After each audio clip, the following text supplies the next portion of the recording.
Hello everyone, स्वागत है आपका एक बार फिर द नॉलेज क्लासरूम के यूट्यूब चैनल पर। हम बात करने लग रहे हैं अपनी वीडियो के अंतर्गत हरियाणा में जो नदी प्रणाली है उसके ऊपर।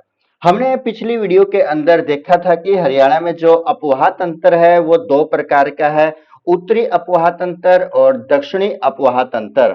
हमने ये भी देखा था कि जो उत्तरी अपवाह तंत्र है उस उत्तरी अपवाह तंत्र के अंदर कौन कौन सी नदियां शामिल थी। यमुना, घग्गर, टांगरी, मारकंडा, सरस्वती, दृशदवती और रक्षी, ये नदियां शामिल थी, जिसमें हमने डिटेल से पढ़ा था। जो अपने उत्तरी अपवाह तंत्र के बारे में, यमुना नदी के बारे में हमने बिल्कुल डिटेल से पढ़ा था। और आज की इस वीडियो में हम पढ़ने वाले हैं घग्गर और सरस्वती नदी के बारे में। तो हमारी जो दूसरी नदी महत्वपूर्ण है वो कौन सी है? घग्गर नदी है, जो उत्तरी अपवाह तंत्र का ही एक हिस्सा है। तो इस नदी के बारे में हम यहाँ पर जानेंगे, जो कहां से निकलती है। जो निकलती है डगसाई से। कहां से निकलती है? हिमाचल प्रदेश का एक एरिया है जो कि कहां पर है? डगसाई के अंदर। क्या नाम है उसका? डगसाई। और इस डगसई के अंदर ये निकलने के बाद हरियाणा का जो डिस्ट्रिक्ट है, कौन सा डिस्ट्रिक्ट है? पंचकुला है। क्या नाम है? पंचकुला। तो पंचकुला का एक स्थान है जिसका नाम क्या है? कालका। तो ये कहां से? कालका। कालका में ये प्रवेश करती है। यानी कि यदि अब हम बात करें हरियाणा के कौन कौन से डिस्ट्रिक्ट के अंदर जो ये घग्गर नदी है ये गुजरती है, कहां कहां से ये हरियाणा के अंदर से गुजरती है, उनके बारे में। तो सबसे पहला डिस्ट्रिक्ट कौन सा हो गया? पंचकुला हो गया। पंचकुला के बाद दूसरा डिस्ट्रिक्ट कौन सा हो गया? अंबाला, जिसका नाम अंबालिका के नाम पर रखा गया है। उसके बाद कौन सा डिस्ट्रिक्ट हो जाता है? कैथल। कौन सा डिस्ट्रिक्ट? कैथल डिस्ट्रिक्ट। अब कैथल से होते हुए ये यहाँ पर पंचकुला, अंबाला और कैथल से होते हुए ये कहां पर आ जाती है? ये आ जाती है फतेहाबाद के अंदर। कहां पर? फतेहाबाद के अंदर।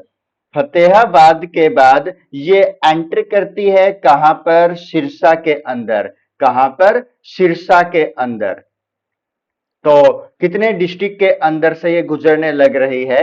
जो ये यहां पर घग्गर नदी है ये कितने डिस्ट्रिक्ट्स के अंदर से गुजरने लग रही है? नंबर एक पंचकुला। पंचकुला के कालका से ये प्रवेश करती है, कालका में प्रवेश करती है हरियाणा में। उसके बाद ये अंबाला में जाती है। अंबाला से कैथल के अंदर नंबर 3 पर, नंबर 4 पर जाती है ये फतेहाबाद और नंबर 5 पर ये सिरसा के अंदर। सिरसा में इसके ऊपर एक बांध है जिसका नाम क्या है? ओटू बांध। क्या नाम है इस बांध का? ओटू बांध है। और एक और है विराग बांध। विराग बांध।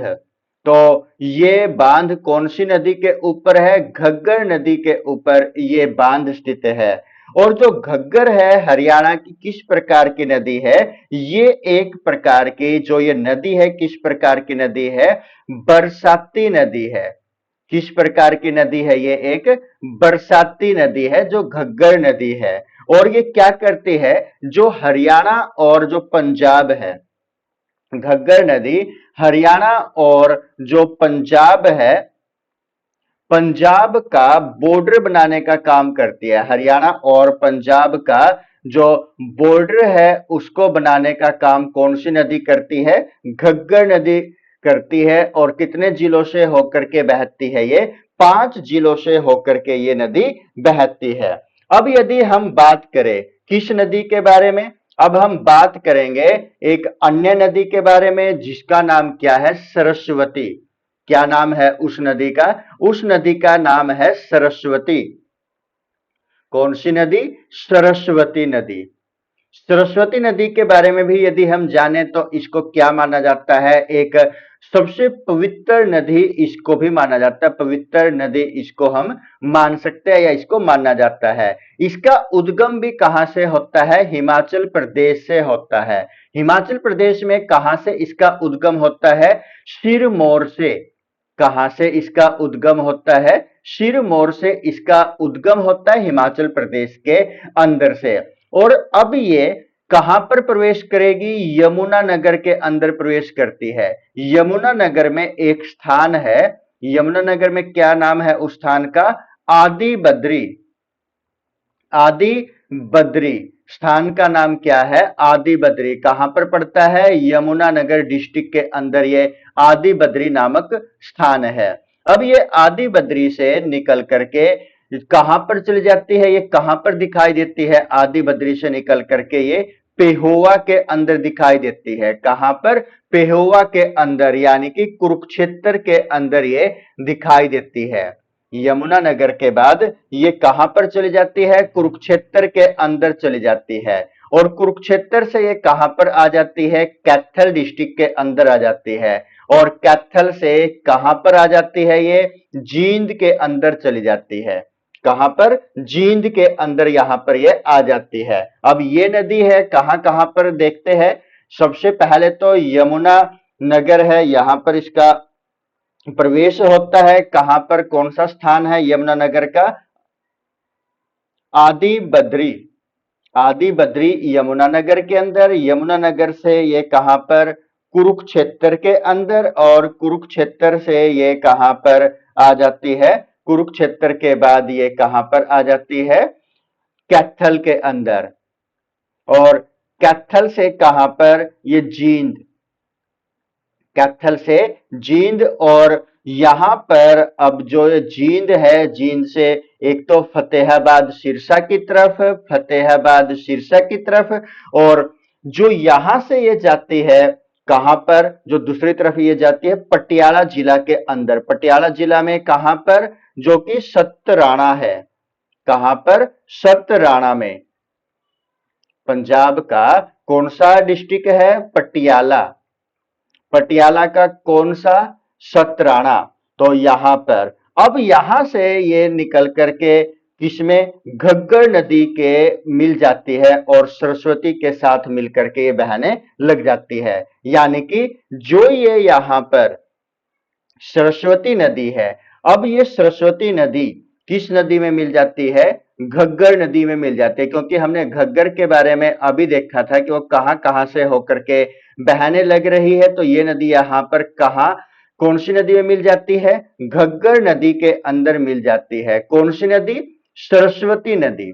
सरस्वती नदी कौन सी नदी में मिल जाती है? घग्गर नदी के अंदर मिल जाती है। और सरस्वती के साथ बह करके कहां पर, कहां पर चले जाते हैं? ये राजस्थान के अंदर चले जाते हैं। राजस्थान के कौन से एरिया में? हनुमानगढ़ के अंदर। कहां पर?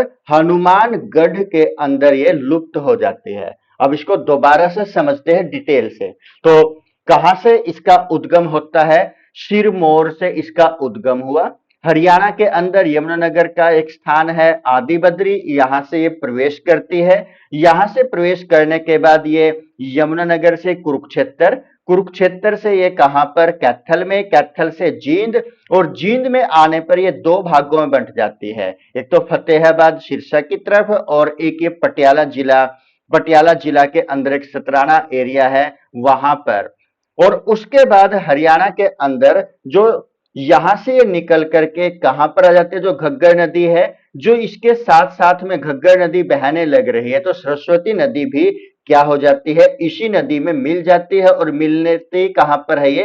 राजस्थान का जो स्थान है जिसका नाम क्या है? हनुमानगढ़ है। तो हनुमानगढ़ के अंदर ये राजस्थान में आकर के क्या हो जाती है? लुप्त हो जाती है। हनुमानगढ़ के अंदर आने पर जो सरस्वती नदी है वो क्या हो जाती है? यहां पर लुप्त हो जाती है। इसके एक खासियत क्या है इस सरस्वती नदी की? कि सबसे अधिक लुप्त और प्रकट होने वाली नदी है। सबसे लुप्त और प्रकट होने वाली जो नदी है वो नदी कौन सी है? सरस्वती नदी है। और इसी सरस्वती नदी को लुप्त और प्रकट होने का कारण क्या माना जाता है कि जो महर्षि वेद व्यास ने श्राप दिया था, जिसके कारण से जो सरस्वती नदी है वो क्या हो जाती है? कभी तो लुप्त हो जाती है और कभी प्रकट हो जाती है। तो दोस्तों अगली वीडियो में हम और अन्य नदियों के बारे में पढ़ेंगे। तब तक के लिए जय हिंद दोस्तों।